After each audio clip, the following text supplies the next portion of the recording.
Earlier today, Foreign Minister Lavrov and I hosted a session on the upcoming.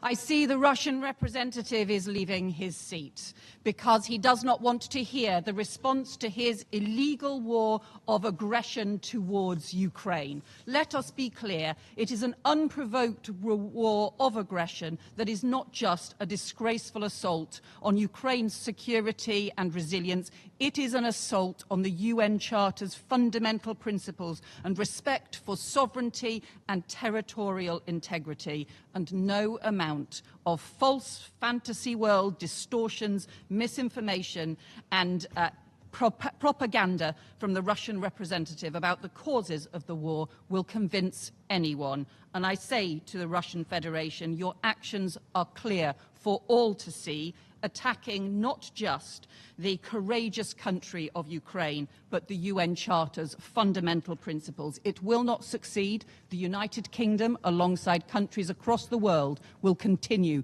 to stand in solidarity with Ukraine.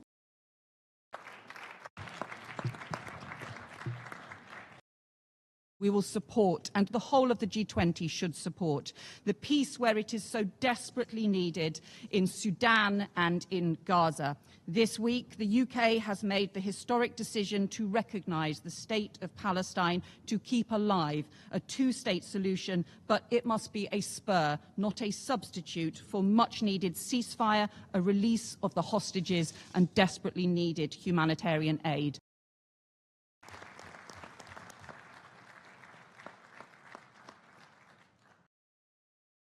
Отказ от соблюдения принципов устава – это проявление неоколониальных амбиций, что ведет к росту глобальной нестабильности, множит региональные конфликты, десятилетиями не решаются многочисленные кризисы в Африке, во многом унаследованные с колониальных времен, когда границы проводились буквально по линейке, без какого-либо учета этноконфессиональных факторов. Еще один наглядный пример, спровоцированный Западом, кризис на Украине, руками которой НАТО и Евросоюз объявили уже моей стране настоящую войну и прямо в ней участвуют. Благодарю вас, господин председатель, и благодарю вас за эту инициативу. В свою очередь, односторонние экономические санкции, грубо нарушающие устав ООН, и тарифные войны, прямой шантаж участников международной торговли в грубое нарушение норм Всемирной торговой организации не только бьют по наиболее уязвимым, незащищенным слоям населения, но и в целом представляют серьезную угрозу мировой экономике, в том числе путем фрагментации рынков и нарушения цепочек поставок.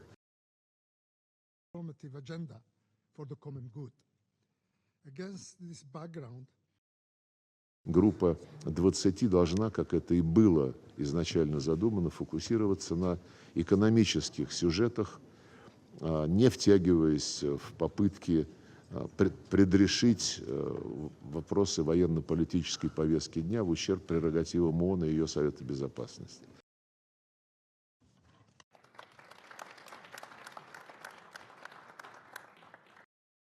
We are in the third year of Russia's illegal war of aggression against Ukraine, an attack against the core principles of the UN Charter. Russia must stop its aggression immediately and engage in serious and meaningful negotiations. Unfortunately, we still hear in this room false narrative and misrepresentations.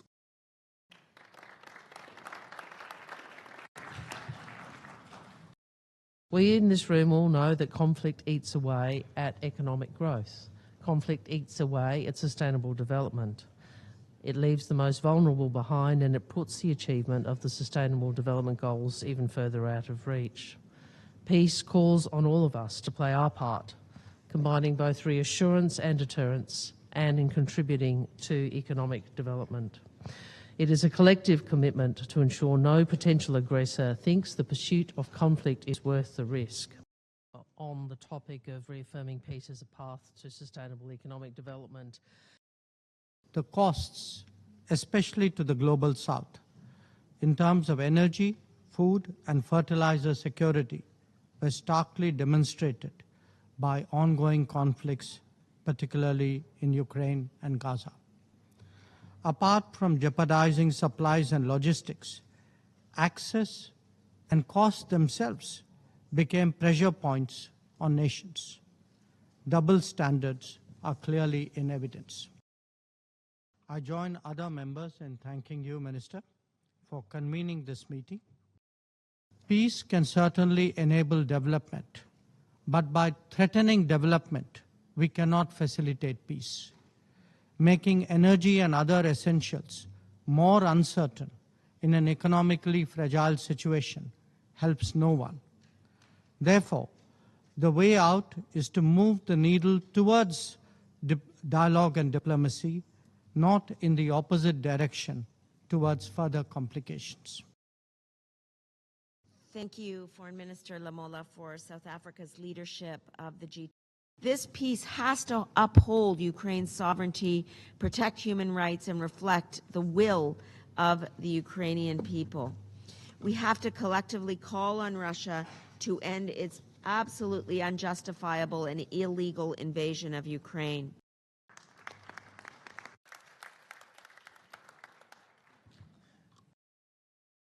Canada's going to increase our efforts to support strong democratic governance in Palestine, and we are in regular contact with the Palestinian Authority to ensure that it will make good on the promises set forth in the Abbas letter.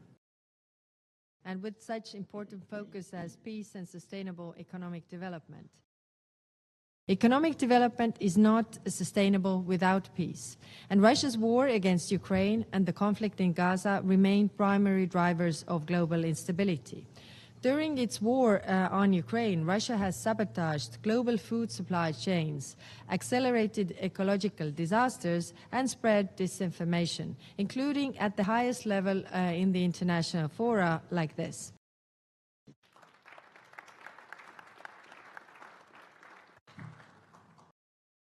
So long as there are no signs that Russia's goal of subjugating Ukraine has changed, I ask you to help build international pressure on Russia to stop killing and engage in meaningful negotiations. Invited countries, distinguished permanent representatives, ladies and we will re-center the G20 on its core economic mission. We will not spend hours debating out-of-touch social initiatives disconnected from growth and stability. Instead, we will concentrate on priorities that directly strengthen our economies and benefit our citizens.